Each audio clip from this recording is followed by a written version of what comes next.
right. How's everybody doing? Let's do a brief audio and visual check.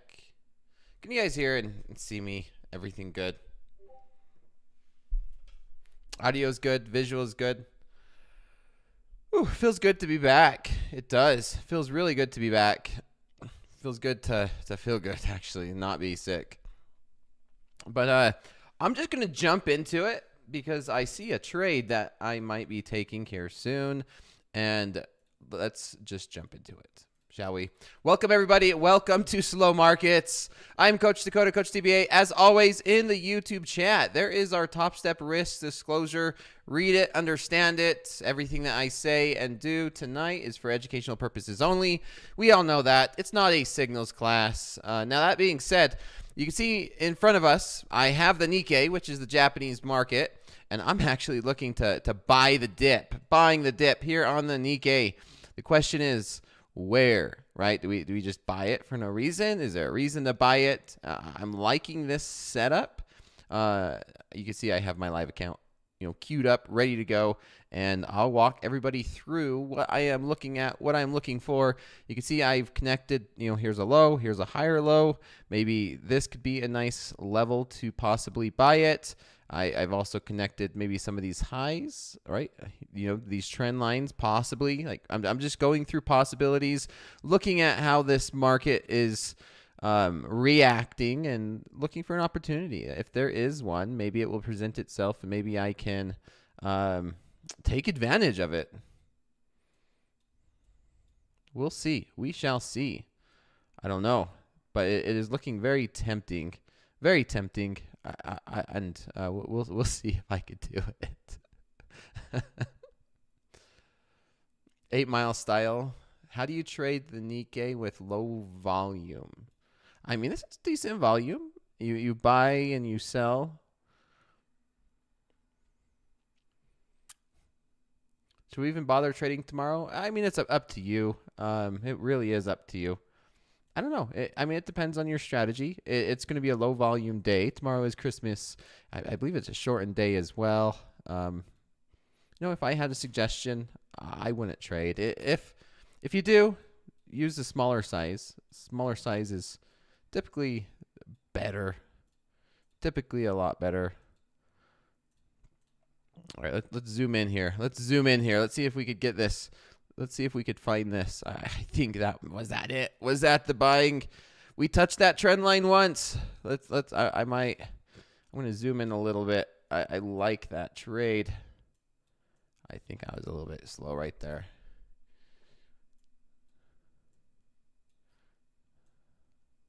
You can see this chart, low volume, right? Low volume. You can see there's not a lot of movement, not a lot of price. That's why there's gaps in this price. Lots of gaps. So right now I'd be risking, well, that's 100. That's 100. That's $2,500. All right, I want to see a push back down, and I'm going to get in. I'll see. Dakota, any full margin plays yet? No full margin plays, Sergio.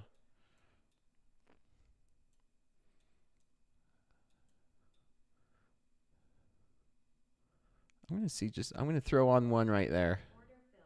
I'm going to throw on one. I'm going to change that. I'm on the Nikkei, so I'm going to have from points, we're going to go through dollar amounts. Risking 500. I think I'm going to just go ahead and have my stop right below that. Right below there. Right below. Maybe right there. I like that one better. That's a bit of a better stop below this pivot from earlier. Now, let's see if we could have consolidation and then maybe a bounce up to 39,200. I got filled at 135. What was your P&L today? 12, I think. 12,000. It was on fast markets if you were watching.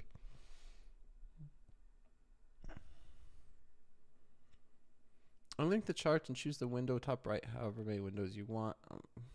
What's the benefit of a live account versus XFA? XFA is simulated. Live account is live. All right, let's see. We might get another push lower here. 120. Sitting at 120. I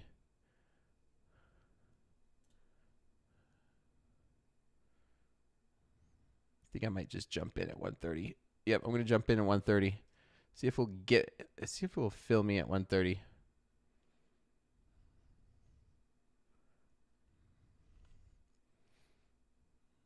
It's slow markets, so it's not like it's not like the NASDAQ where we could put an order in at the bid and it gets filled.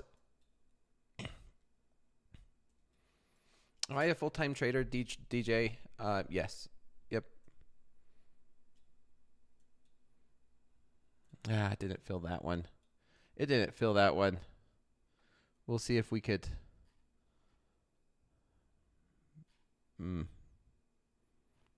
Was really wanting that fill. We'll see if it will give us another opportunity. But that might have been the move. That might have been the move right there.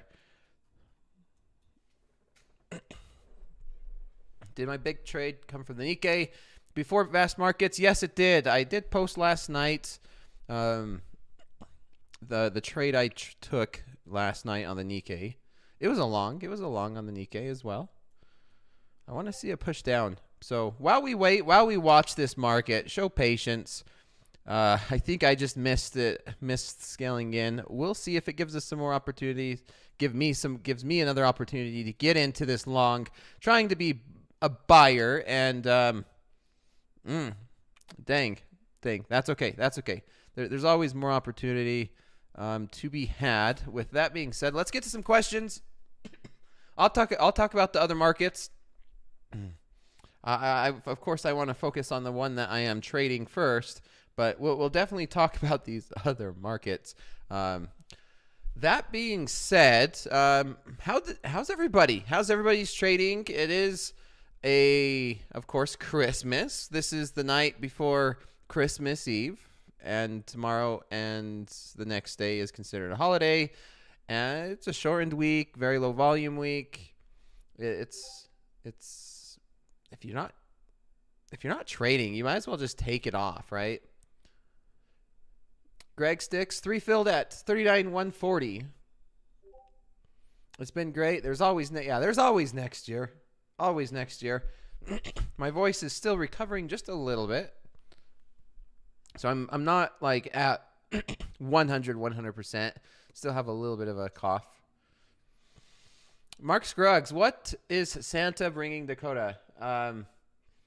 I bought my own Christmas gifts, Mark. I went and bought some just gold coins and a bunch of tax write-offs. Tax write-offs is my Christmas gift. Why do you trade the Nikkei with very little liquidity? Redbird. A market's a market. I've been trading the Nikkei for over a year, and there is plenty of liquidity in the Nikkei. Just not as much as what everyone's used to. Everyone's used to like the NASDAQ or the ES, where it's crazy liquid and you could buy and sell like there's no issues. The Nikkei is a market. It's the futures market. It's the Japanese market. And yeah, you know, the bid and ask is not as big, but it's usually just 1 or 2 point spreads or 1 or 2 ticks spreads. There's nothing crazy different. Coach Hoop 7-0. Oh, don't ruin it for me. I was gonna watch the Green Bay Packers. I think they have a 14-point spread on them. Lido is tilted. Hi, I'm new here. Who is new here? Let me know in the chat if you are new. If you are completely new, be honest, please. Be honest. As I'm watching this market run without me getting into a full position, this market went up to, what, 39,175. That's okay. I don't mind not getting in my full position here. New-ish.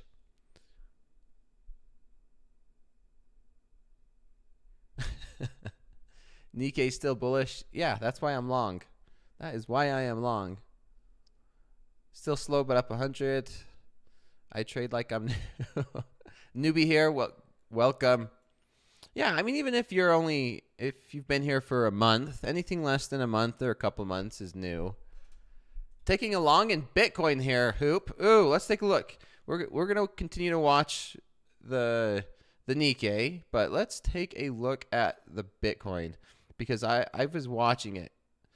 Is Bitcoin continuing to just sell off?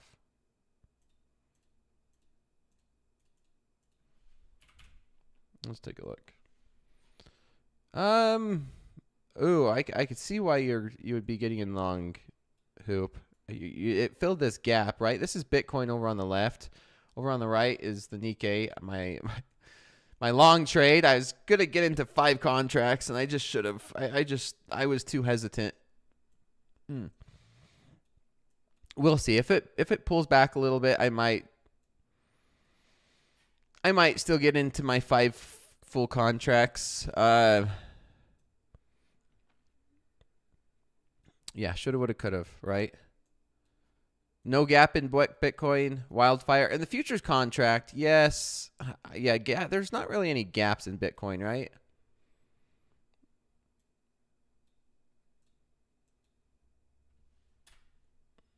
The futures contract there is, but on the spot and the exchange there is no gap because Bitcoin changed the entire time.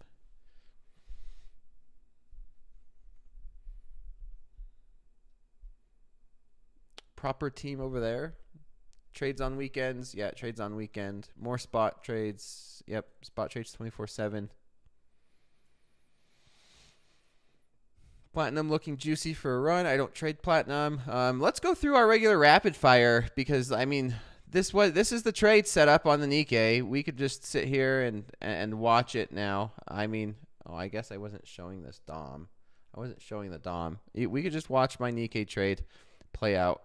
Typically, I want to get into 5 contracts in the Nikkei. 5 contracts. We'll see. Maybe it will give us another opportunity. My stop is 38,955. And yeah, maybe it will, provide another opportunity to add or build into position. You guys might be able to get to watch that. But let's go through our rapid fire. Let's take a look at the NASDAQ. If you guys missed it, I was trading fast markets. That was fun. Let's take a look at the NASDAQ. It's been very volatile, to say the least. But guess what, everybody? Every single selling opportunity that we've had this year has basically been a buy the dip. And this past week was, similar. It's the same thing. I mean, given we had this huge sell-off in July, but once again, I mean, depending on where you bought it, it was a buy the dip. Of course, if you think this was the dip, that wasn't good. But it depends on where that dip is, of course. When somebody says buy the dip, it's a very general saying. It's like, well, where's the dip? Is it here? Is it here? But what if it keeps dipping? And I think this past week gave a great example of buy the dip. Maybe it's not in terms of price. It could very well. Sometimes I like to look at it in terms of days, right? Usually it's a sell-off doesn't last longer than a week. It's a lot of times, especially this year, when we're measuring any pullbacks here in the NASDAQ's over here on the left, and we measure them, right? Where we can see here's a big sell-off. That was 1, 2, 3, 4 days, 4 or 5 days, 3 days, couple days. Usually the major sell-offs is typically a 1 or 2 day event, maybe 3, depending on how crazy it is. And then you also have what's going on around the world. Is there something dramatic that will signal, okay, this is a bigger issue than we thought? Well, this past week, after Papa Powell or the Fed, had that surprise, and I mean, it wasn't really a surprise. It was more of what Jerome Powell said, and then the market just sold off over 1,000 points. Over 1,000 points. Like, look at this move. 1,400 points from high to low, about 6.25%, and we are sitting here up another from that low point. From the low point, we're up seven almost 800 points, and it's hard to predict exactly when to buy, but typically a lot of these dips are just really decent buying opportunities where we just say, hey, odds are Next week, we're going to be right back to where we were.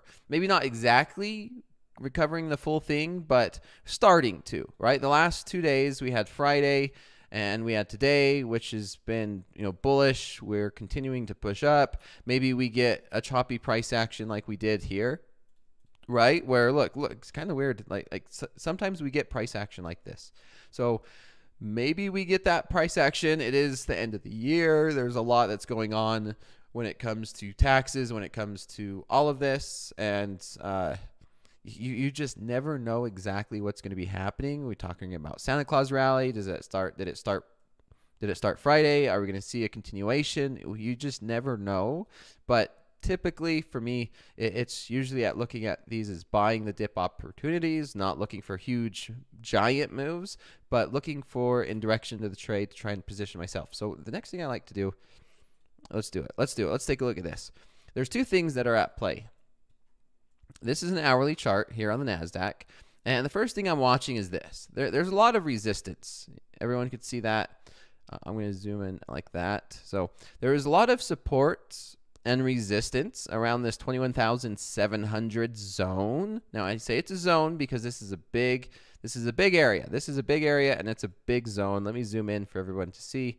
And you can see it. There's 1, 2, 3 times. It's a big zone. And then we look at this same thing. And after we sold off, this support became resistance. Not once, twice, 3 times. We are there again. And so the question for me is, are we going to sell off and having it become resistance again? Maybe. I don't think so, and it's purely my opinion, just the way this market has been going, because we sold all the way down here.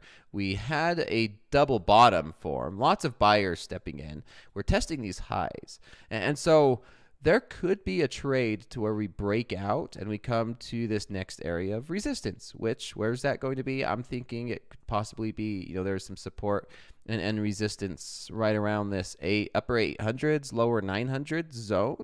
So like 900, 800, like right there, basically. You can see it became support and resistance a few times, and now it's up to anyone's discretion to determine exactly what zone, what level, exactly how you play it. But there's definitely a possibility for a nice little breakout trade, whether that's going to happen tonight over the London session, whether it's going to happen tomorrow, whether it's ever going to happen. That's what I'm looking at for the NASDAQ. That's where I'm going to be trading. I'm going to be trading in the direction on the long side, looking for long opportunities, not looking for sell-offs, because this was just such a major move, and I'm looking for that buy the dip mentality, bullish mentality. Maybe we see something that we see I was talking about before. Let me get rid of that one that I was talking about before. Is if we look at this and we had this other major sell-off November, right, mid-November, and we seen what happened. We were kind of just going up and to the right, not as crazy. It wasn't straight up, but we were in a channel. We were in a channel where it was great buying the dip opportunities. Any one of these dips were very buyable, obviously, with hindsight. And so maybe that's going to be something we start to see here in the NASDAQ. If we do start to see that type of formation where we look for these buy the dip opportunities, we look for the NASDAQ to slowly start to form some type of a channel to be buy the dip. I'm not sure. So these are the things that I'm thinking in terms of what's my game plan. We do have the year end, so we might see a lot of crazy price movements between now and next week with the new year, and then maybe we could start settling down into some better and more stable market structure. But until then, kind of hands off. I don't mind being hands off in the NASDAQ outside of just looking for buying opportunities. Now I do see the Nikkei is on the move. You can see over here on the right where the bid and ask is down there at 120. I want to see if there's going to be some prices filled, and maybe we could get a push down closer to this 39,100 evens. These 100s even, maybe look for a buying opportunity. Another add. Maybe the Nikkei is going to finally give us an opportunity to add to a position in front of everybody. That would be nice. Well, let's keep an eye on that. And I'm going to answer some questions and make sure I keep keep hydrated. I don't want to take any steps back when it comes to my health.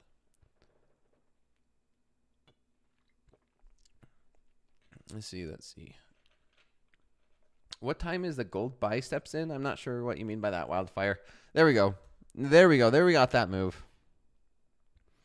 Down to 190 or 195. Okay, I'm going to focus on the Nikkei. Okay, let's see if I could add. I'm going to be looking to build a position here. Let me zoom into a 5-minute chart. We're approaching that level.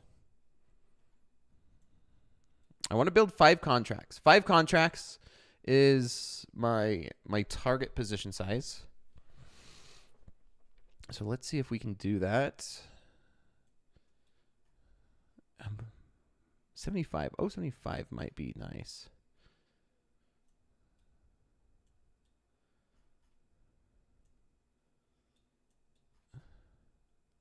Yeah, I'm okay with adding until we get to my stop loss. My stop's at 38,955. You see how we kind of just gapped down because the price of the bid and ask. Low liquidity.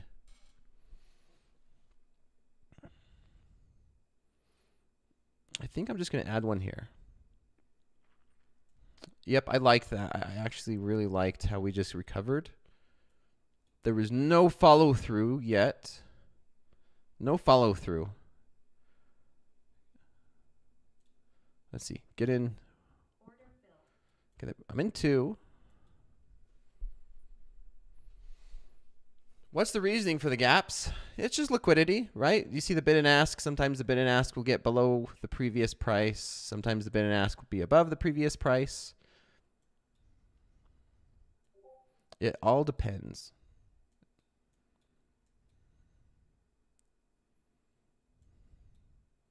We really wanted to see it hit this 3980, 3970s, 3980s, 3970s.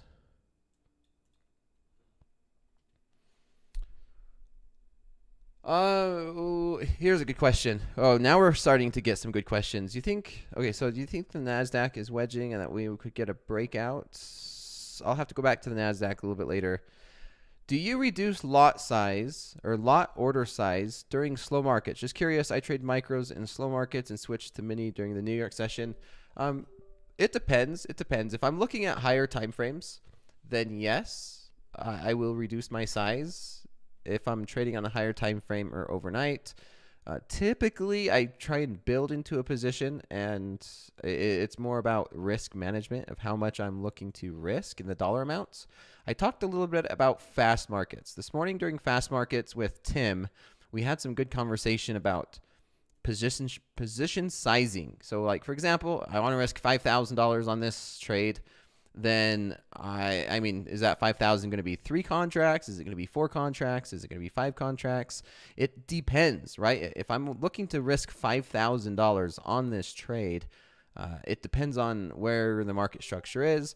I mean, do I want my stop loss down here? I'm already halfway there, right? My risk is now $2,800, but I want my stop loss a little bit tighter, and I'm okay with having my stop loss, say, at 38,955, which means I'm okay with having a bigger position size, comparing that to if it was down here even further. So to me, position size depends on how much I'm willing to risk on any given trade. Do you keep an eye on Tokyo trading hours? I don't. I do not keep an eye on every single market.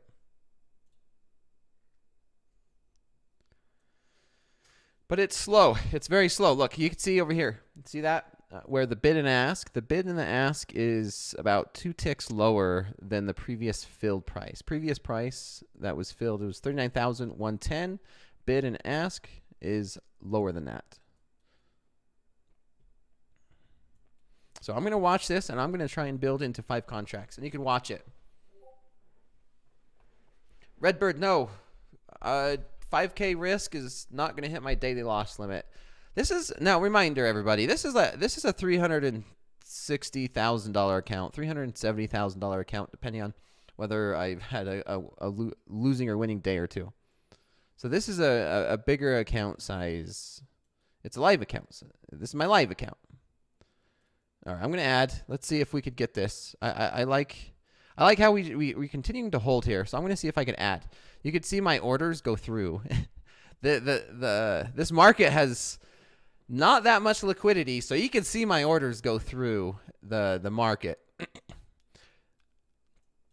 You guys want to see? You want to see me move the market again? I mean, this is a real live account. Let's see. I'll try and do it. I'll buy one at market if we could get the ask down to 115. And then you could see. This is very slow markets. This is what we're talking about. I want to see the bid or the ask. If I'm going to buy market, I'm going to be getting the ask. And there's 5 contracts there at 120. I want to get 115. I'll be okay with 115. Maybe if we could get the ask down to 110, and then I could buy it, and then you could see my order go through. There we go. So there we go. So the ask is at 110. Buy market, move that. Everyone see how that worked? We'll see if I can continue to buy it. So now the market's at 115. The ask is at 115. If I buy market, I'll move the market to 115. Ready? Okay, just move the market to 115. Market's at 120. I can move it to 120 if I want, but I don't want to move it to 120. If I'm going to scale in, I want 110, 115. I don't want to push it up too far. Because if I push it up too far, then I'm going to get not as good of pricing.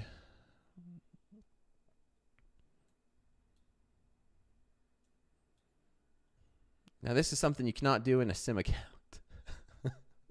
You can't do this in sim accounts.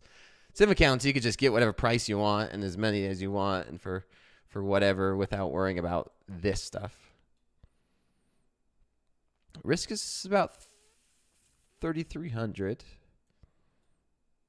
Yeah, the market might be going without me with my last contract. Let's see if we could get 115 again. It might not give me 115.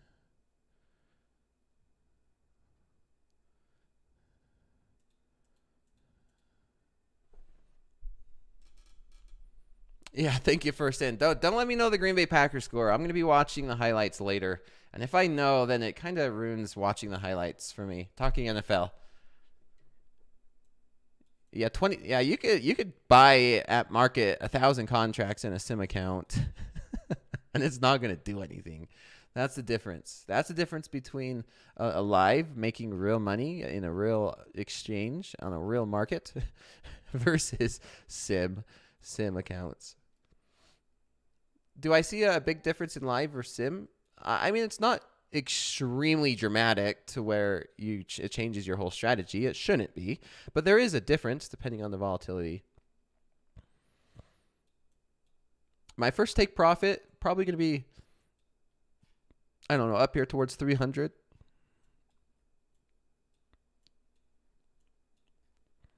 This isn't going to let me get into my third contract. Let's see.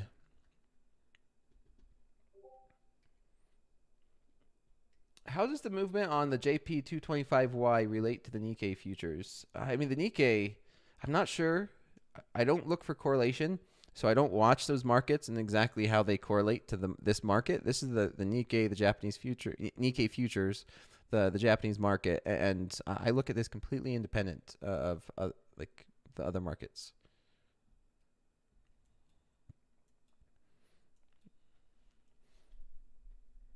Yeah, if you're good in the XFA, you will be moved to live. Our risk management team is always monitoring XFAs.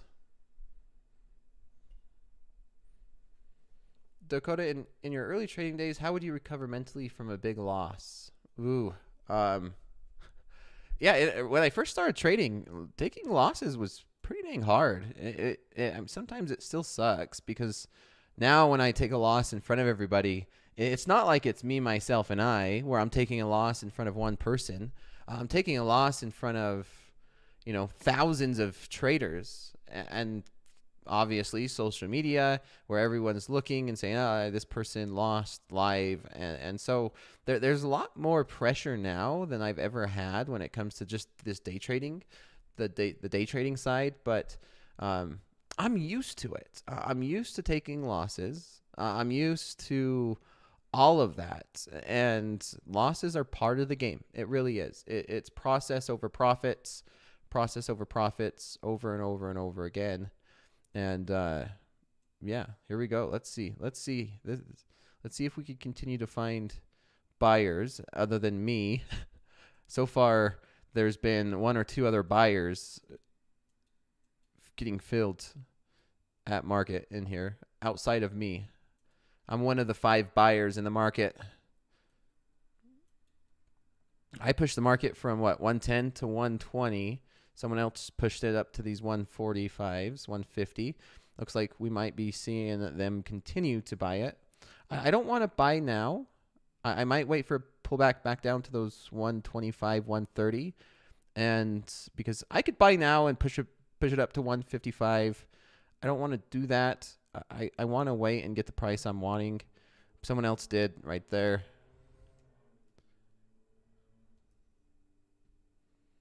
Hey, Coach Dakota, live account size the same as the XFA size. The live account is funded with the profits that you make in your XFA, but then you can work with the risk management team in terms of the contract sizing and how big of contracts you're going to be trading.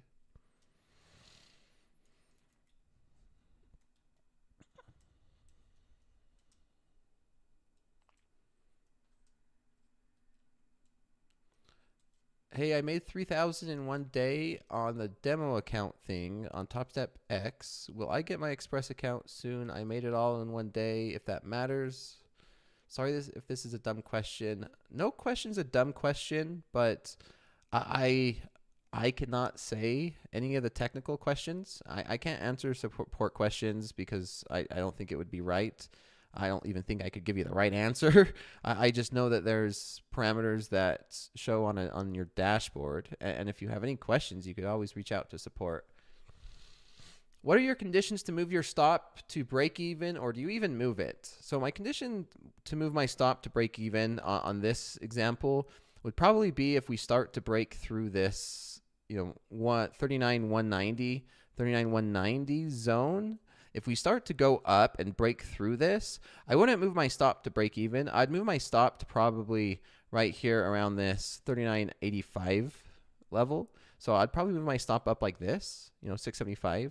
I wouldn't move it to break even yet. There's no reason to. The only reason why a break even would be there would be emotionally, right? Just because I wouldn't want to lose money. Which, to some that might be fair, but I like to have my stop losses for a reason. And as of right now, the low of day for this market is 39,090. And so if we do start to rally and get above 39,190, then my stop is valid at say 080. All right, let's see if we get a little bit of a pullback. And then I'm going to add my last contract. I'll add my last contract. And then we can start talking about the other markets and we can answer some more questions. Remember, it's slow markets. It's slow. Not only is it slow, this is basically a holiday week. So there's less liquidity. It's probably more slower than normal. Ronnie. Well, if I keep buying, it will keep going up, right? That's how it works. Don't stop buying if it keeps going up. Okay, let's see. 130. If 125 gets offered, I'll take it. I might even take 135, to be honest. If we get 135, I'll take 135.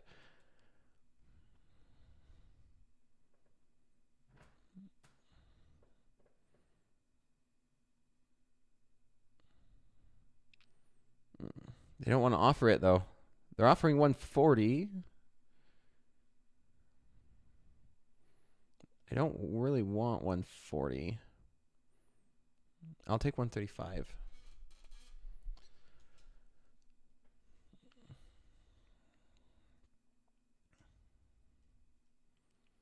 keep buying so I reach my TP.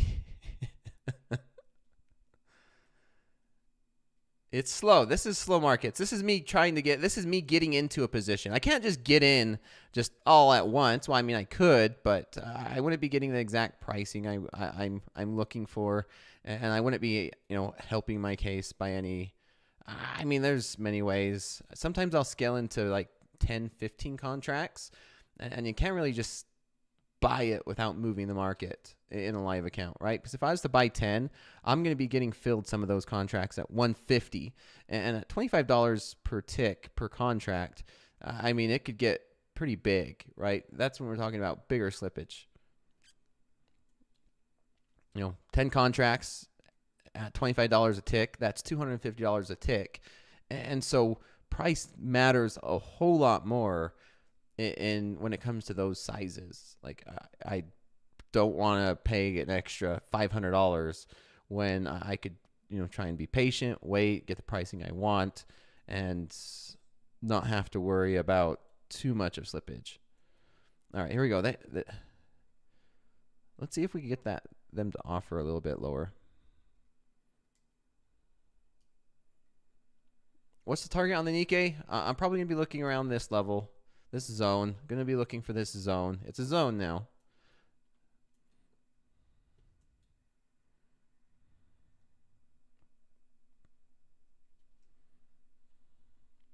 And then maybe hold on to a few others for a bigger push. That's one. There's two. And then the final one's going to be new highs.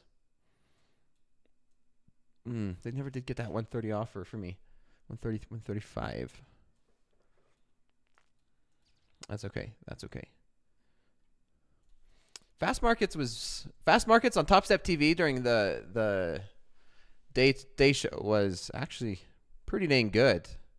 Markets were moving fast. I think, you see I was throwing 5 contracts on, in and out, like in a matter of seconds.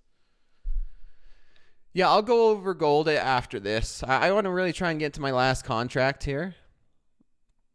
If I get into my last contract, then I don't have to focus too much on this trade because it's already set up, right? This trade's already set up.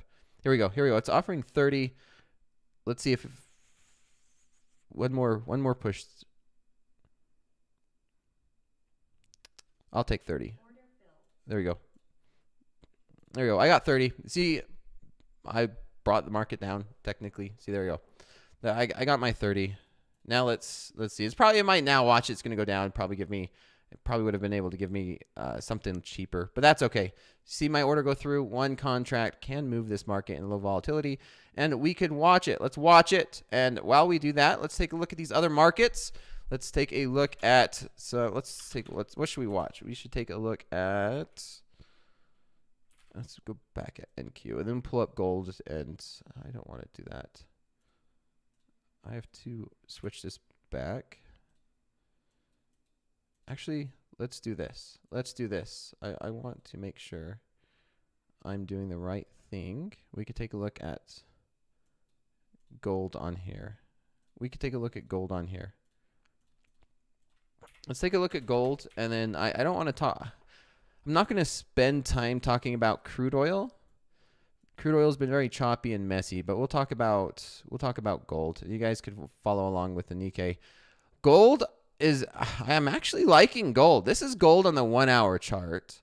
And I mean, buy the dip, right? Is gold starting to form higher lows and higher highs? So far, I'm going to say, yeah, this is a 1 hour chart here on gold. Looking good so far. Let me look at the daily, actually. Let's look at the daily.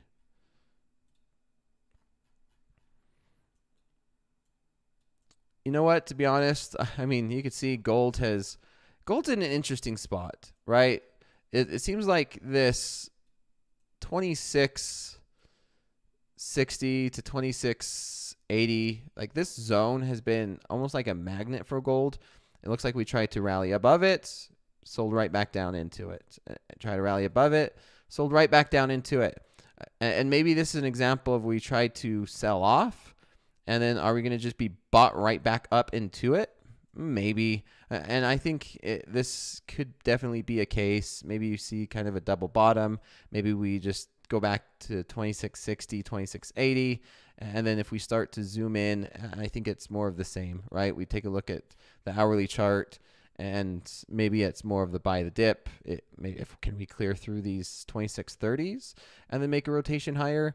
I like that. That's probably kind of what I'm looking at. It's hard to be a seller in this market. I could be wrong. I haven't traded gold for a while. It's been in an ugly market condition, just like crude oil.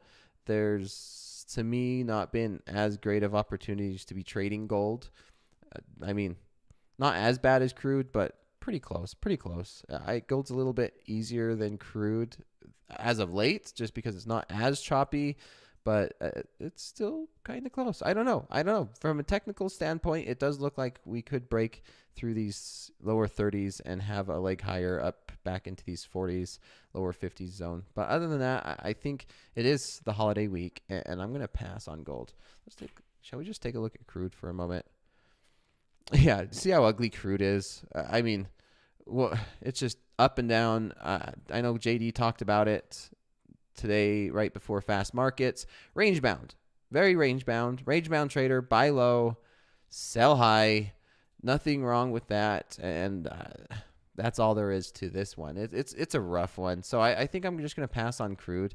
And yeah, let's focus. I'm going to continue to focus on this trade that I'm in. We could watch this trade and we can answer some questions. Maybe we could take a look at the Nikkei or the NASDAQ. Let's take a look at the NASDAQ. And yeah, let's get to some questions. Let's get to some good questions, some good conversation. We still have about 40 minutes left.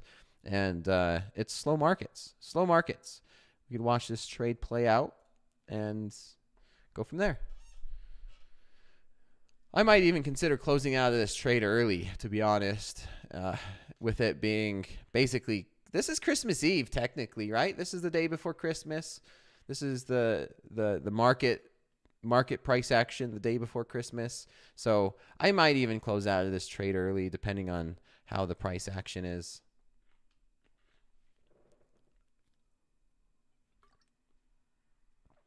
Let's see.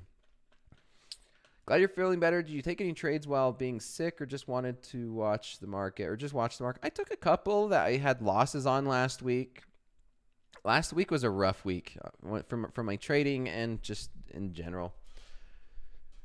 Could you explain what the DOM is and how I could potentially use it? Justin, this is the DOM over here on the right. That's the depth of market, and there's so many ways to use it. I'd recommend Coach J is amazing at reading the depth of market, and so he would be the man to ask. Come into Discord. Topstep has an amazing Discord, and each of them, each of the coaches, Coach Hoop in the chat, and Coach J, Coach Vince, each have their own unique ways of viewing the markets, and are actually really amazing and great teachers as well.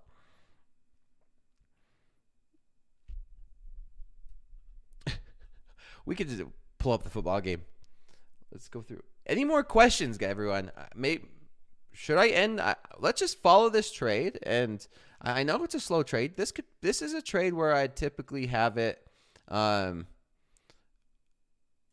turn off my computer, let the trade run overnight. I mean, here's the NASDAQ over here on the left. This is something. Is the NASDAQ breaking out?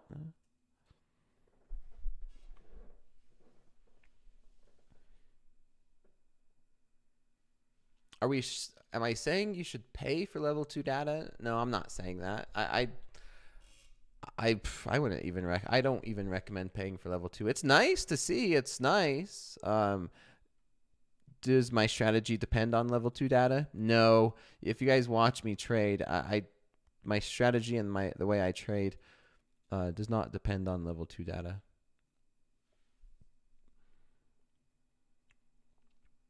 At what stage do you consider a trader no longer a beginner? I believe as soon as you start to take payouts, as soon as you have a live account and take payouts. Personally, my honest opinion, where I would say a trader is not a beginner, is someone who has consistently been profitable for a full year. That's hard to do. That's hard to do. That is where I would consider a trader no longer a beginner. If somebody can consistently make money for over 1 year.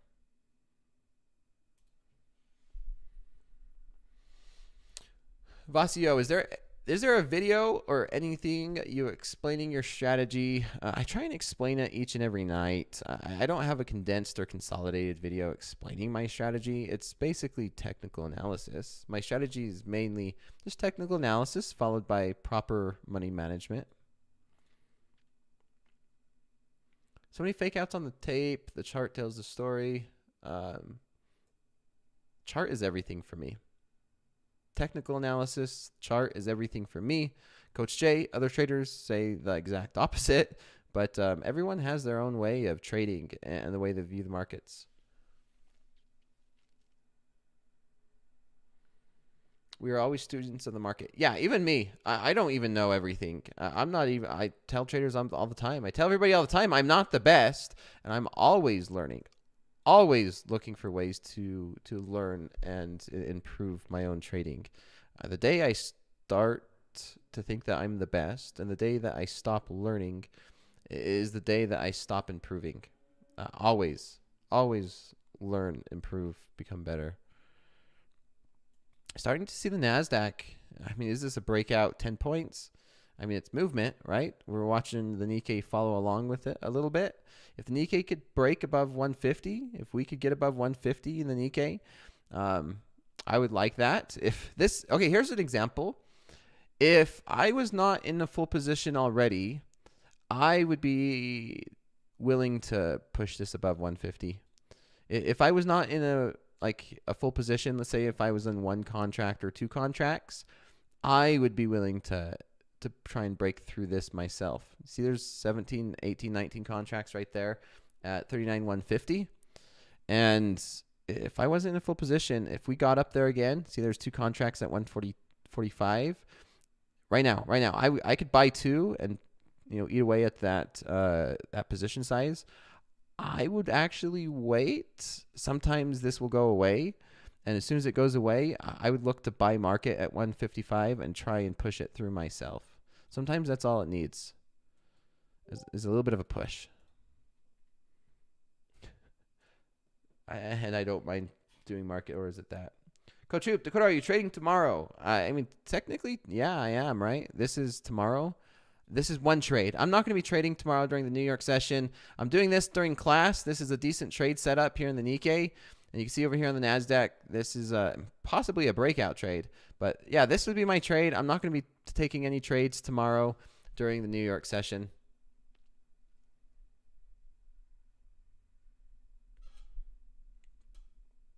When does the Nikkei open? It's open as 23 hours, 5 days a week, just like everyone else, like all the other futures. Yeah, we struggled to break through these 150. And now the market becomes extremely slow.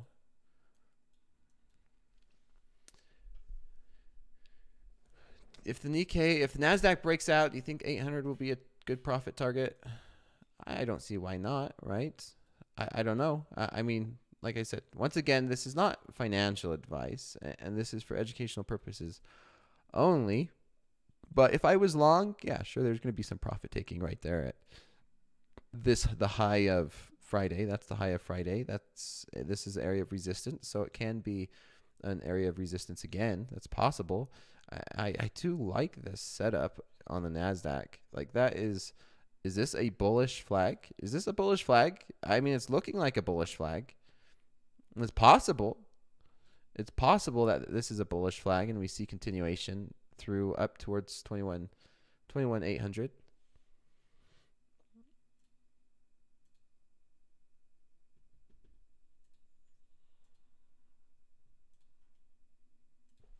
Let's see. Anything else? Anything else?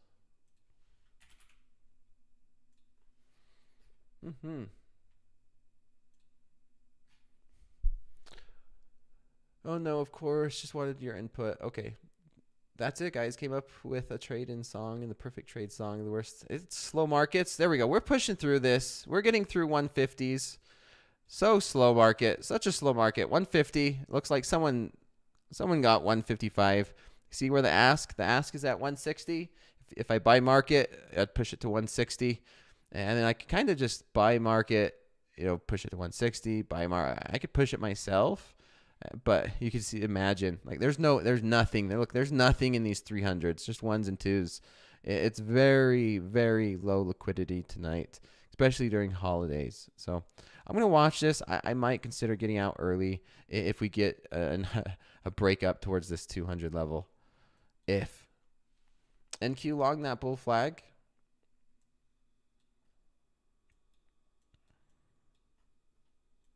It looks tempting.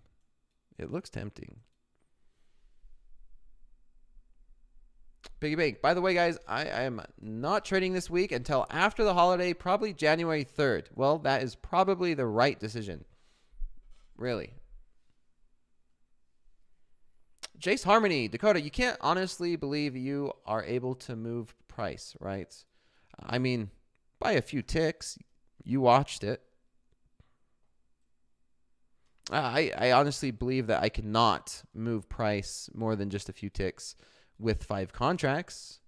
But there's been times where I can trade. I've traded 30. I've traded 30 contracts on the Nikkei, and yes, if there's times where we're sitting at say for example 150, and I want to get into a market order, say 150. There's 16 contracts, and I have 30 contracts, and I'm trying to buy 30 contracts. Then yeah, I have to move the market in order to buy 30 contracts if I want to get in at market. If not, I could put a limit order and then it, hope it gets filled. But yeah, I'm definitely not going to be able to move the market from 140 all the way up to 200 and change the market direction. No. And I never said that. So I'm not sure what you're referring to.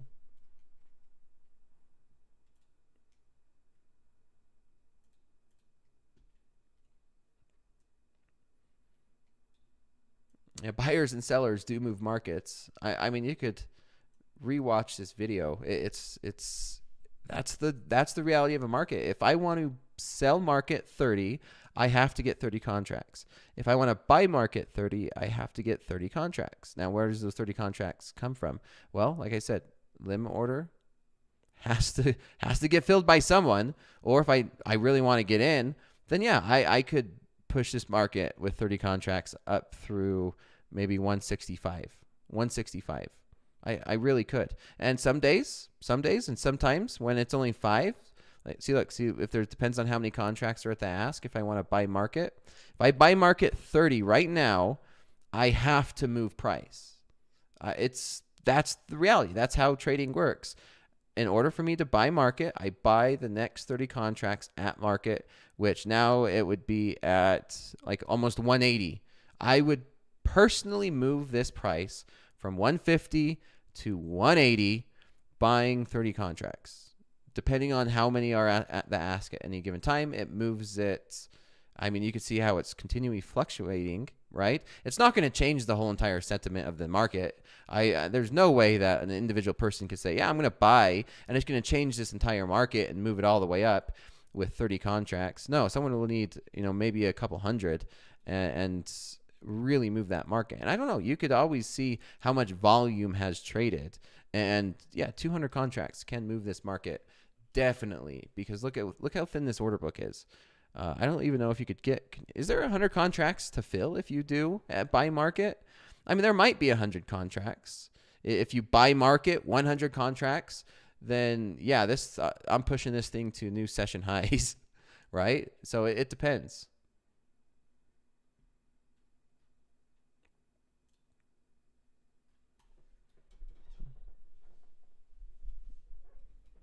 Another reason to be live. Yeah. Me. 5 contracts is nothing. I mean, you guys, everyone's seen it here. Watch this in replay. That's how you scale in and scale out of a very low volatility market, or a very low liquid market.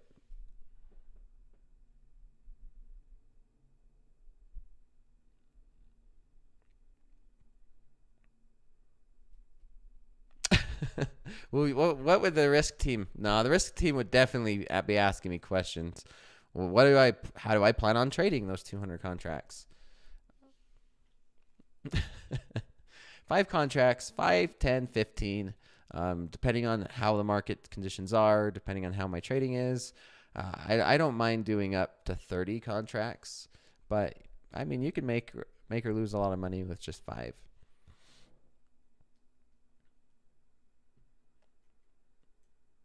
There'll be somebody that pop up and eat your 30 contracts up like breakfast. I wish. Sometimes, yes. There's been other times where my stop loss does not get the exact price, right? It really depends on the market. You never know. And the NASDAQ is a different story. And the Nikkei is another story. These are 2 different markets. NASDAQ on the left, Nikkei's on the right, watching them both.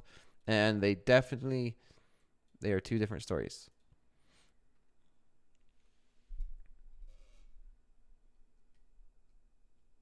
How do I read the Nikkei? The same way I read any other market. Technical analysis.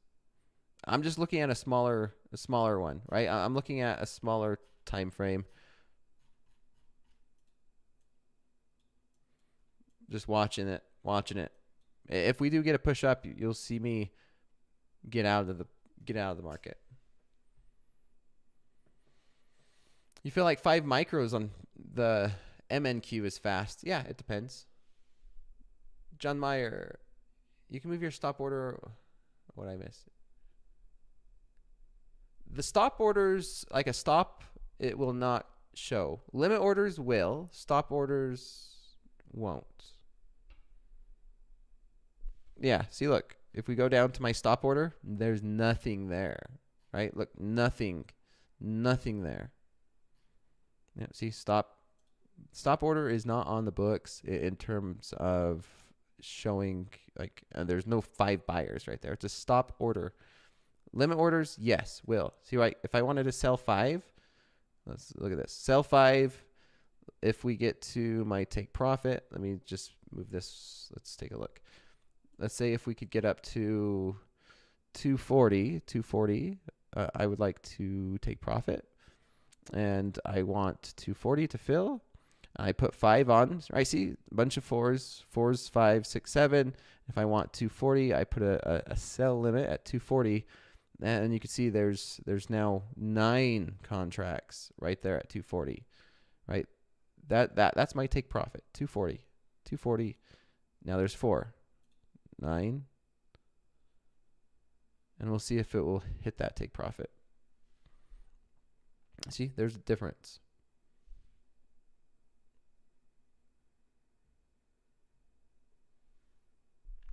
Zoro, you said this morning during fast markets you trade all your setups process over dollar signs. So why lock yourself out when you were up 12,000 this morning? Because I was done trading. The market conditions, the volatility slowed down. I was done with fast markets, and I was done trading. After fast markets, I didn't look at the markets for the rest of the day. So I was done.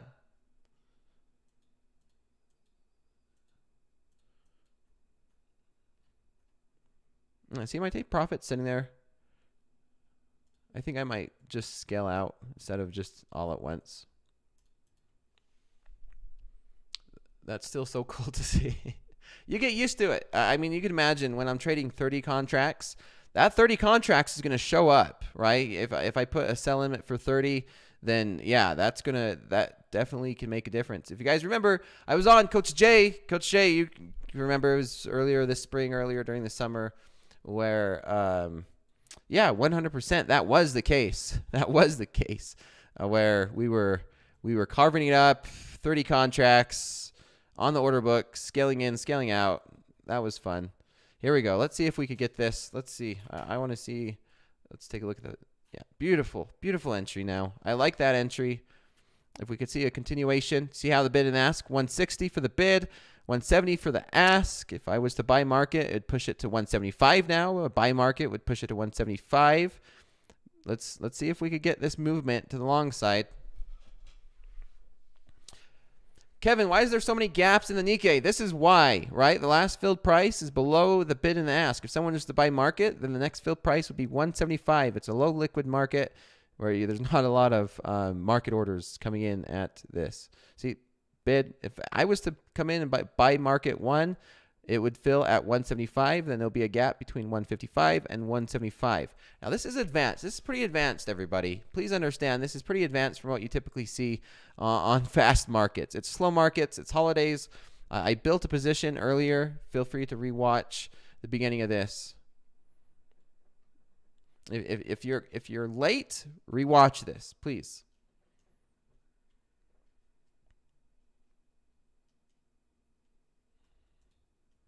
And I am now, if we could get above this zone, then I will consider moving my stop loss back up to like 39.080. But we do need to get above this zone. And this is why I kind of just watch Netflix, watch football. I go do something. I'll let this order go all night. Like, this is an overnight trade, everybody. This is definitely an overnight trade for me, where, you know, I don't want to sit here in front of my computer watching this price action all night. This is definitely an overnight trade set up on the higher time frame. I know if everybody joined at the very beginning of class, I walked through why I was looking to get in this. I was looking through why I was scaling in, what I was looking for, how I was looking at this thing to set up. I was on a higher time frame. I was doing some very basic chart patterns, looking for some type of level to buy this, looking for buying the dip opportunities. Here's one, here's two. I was looking for a little bit deeper, maybe looking for around, you know, 39.080, 39.075, maybe somewhere around this zone. However, we started showing buyers step in sooner rather than later, and we wasn't getting that entire push. This is a 1 hour chart all the way down to those 060s, 070s. Maybe we do, right? That's why I have a bit wider of a stop loss. My stop's at 955, below this previous pivot right there that we made earlier. And if we zoom into a 5-minute chart, you can kind of see what I was looking at in terms of entry, right? Where we had this type of a technical pattern, right? Technical pattern that we had. We never did come down and test the bottom end, but we came down and test the top end of this. I mean, maybe you call this a flag, whatever it is. I'm looking at that. I could be wrong. That's why we have stop losses. And that's why 100% of the trades do not always work out. There's always, and everyone knows I lose 70% of my trades. But, you know, 100%, I'm never going to be correct 100% of the time. And, yeah, you know, maybe we do sell off down towards this zone and then bounce. Or maybe we just sell off and we tank and we come all the way down here and I get stopped out and I take my loss. Like, that's trading. That's the reality where nothing's guaranteed in this market. And, yeah, that's kind of what you have to deal with as a trader. That's the reality of trading, right? And here we go, right? Just slow, very slow. This is one where I would go to bed. I would just go watch something and let this trade play out. It's very slow, very boring. And I probably won't look at this market again until tomorrow. Until tomorrow morning, I'll check on it. I think I'm okay with just a take profit. Like right now, let's see. You know, maybe something like this. 290, somewhere up there, a nice 1-to-1 risk reward. I think I'm okay with this. Let's see, 290. You probably see that in the order book. There, yeah, there's 8. Let's make sure that that's looking good. See, there's 290. We want to make sure that that's set again. 290 popped up there. And yeah, I think this is a good position to where I'm okay with just letting it run for the rest of the night. Maybe we're just somewhere in between by tomorrow. Maybe, I'm not sure. We'll see. Before I go to bed, I will look at this position one more time to see if there's any adjustments to be made. I would love to see us maybe break above those 170s, 180s, and me to be able to move my stop loss.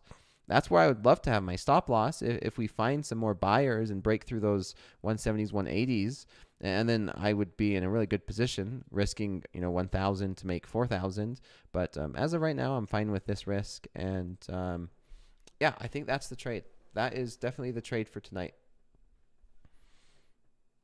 I don't see anything else really happening or moving on. We could sit here and watch this, and it really is just like paint drying.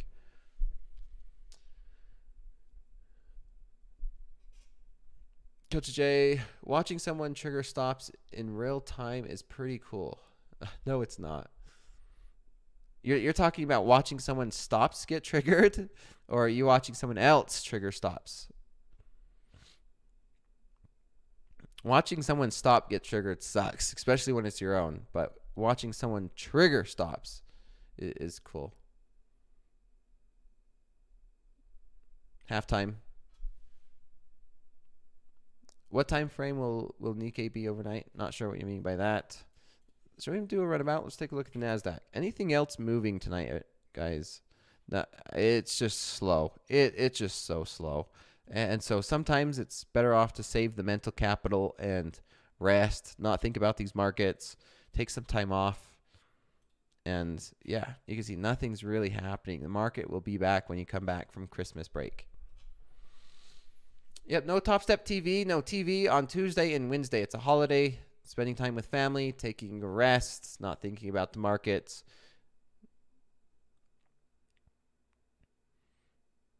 Oh, okay. Yeah, Coach Jay. In illiquid markets, trading enough size to push the market past a stop area. Yes. Yeah, I'm not seeing anything. Even the NASDAQ is just nothing. Super slow markets tonight. Sometimes it needs a boost to get going. I tried to give it a little 5 contract boost and it didn't.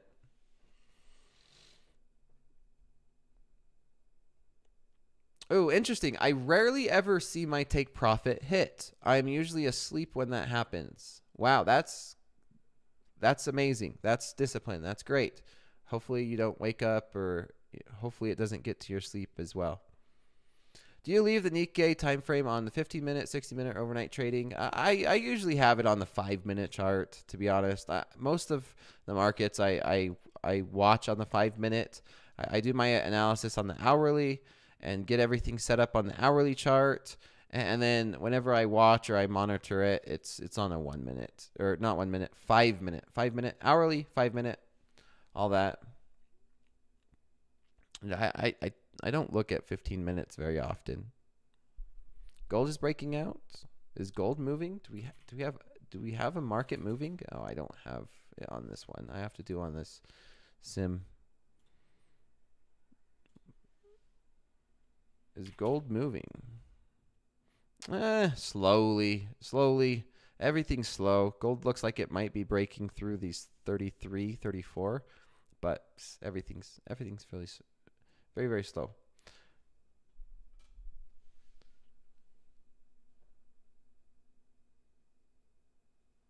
Is my account balance ready touching the first million? No. Oh, my account balance is at like 360,000. I'm not sure what you mean by that, Kevin. The market for the Nikkei is, the bid is 100, the ask is 110. Bid 105, ask 110. Yeah, now see it's changing. So you always go off the bid and the ask. Zoro, Dakota, you ever revenge trade, reverse then reverse, etc.? I've never reversed and then reversed. The closest thing I get to revenge trading is, well, I'll buy, get stopped out, buy again, get stopped, buy, and I get frustrated where, say, for example, let's just, this is an example. This is how I revenge trade, is if for some reason we came down, stopped me out, and it pops back up, I get back in it. And I tend to, my revenge is getting back in when the trade sets up, even though I'm like, I shouldn't, just because it's, I've already taken my loss. I should just be patient and wait. But then the market looking like it's setting up for the exact same trade again. And so I buy it. And then I'm like, okay, same trade, same setup. And then again, buy it. But it's typically less on the buying side and more about selling. I think I've done it a few times on Topstep TV during the day show, where the market's going up and up and up, and it starts to consolidate. It has like a 3-bar reversal or hesitation, and I sell it, and it rallies and it stops me out, and then it sets up again, and then I sell it again, and then it stops me out, and it sets up again, and I sell it again, and then it stops me out. That's probably the closest thing as of late that I've been ever to a revenge trade or emotions, because I just get so pissed off. Wow, it sets up, and this is a good valid trade. I'm getting a good risk reward, and then I get stopped out, and then it sets it again, and then again, and then I'm like, okay, that's and then of course with hindsight, I'm like, that's stupid. But yeah, that's where I get frustrated sometimes, when the market just keeps going and going and going, and it gets, exhausted, and it's at a level of support or resistance, and I take it, and then it just keeps going. And it's one of those examples where it's like, well, the market could just continue to stay irrational.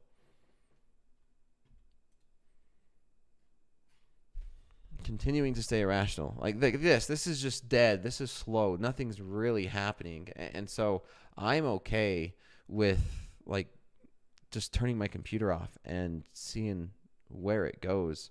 And I probably won't look at the markets for the rest of the night.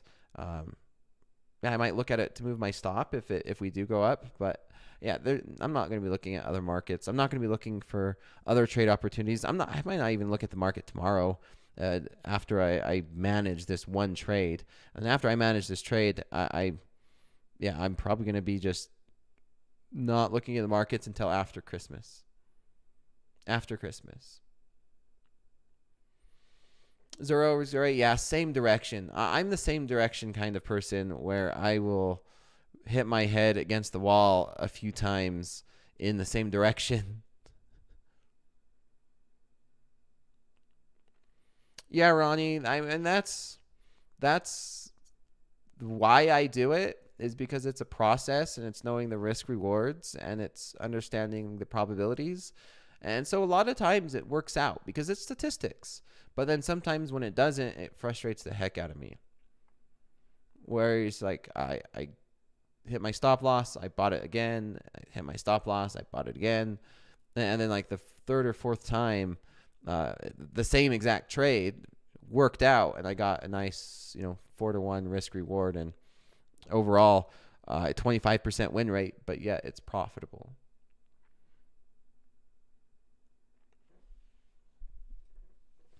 And now we just wait. Now we wait. I think I might end 15 minutes early.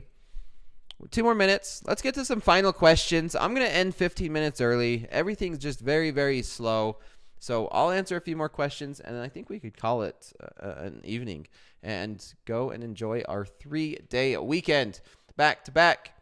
And this time it's going to be healthy for me. Enjoy Christmas and happy holidays wherever you are at around the world. We have traders around the world, so everyone celebrates their own Christmas traditions. I love knowing and finding out Christmas traditions. I typically don't switch directions when I get stopped out, Kevin. Merry Christmas, 8 Mile. Enzo. Unbelievable. I'm not sure code. I'm not sure on that code. Krampus. Krampus was Jerome Powell on last Wednesday.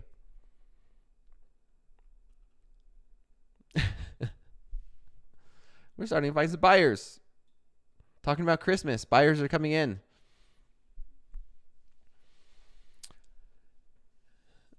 Yeah, Merry Christmas, everybody. You guys could follow along with this trade. I don't mind in terms of just monitoring it. You guys, I shared my Twitter. Everyone knows. Or X, Twix, whatever. I think I'm just going to end it there. Everything's slow.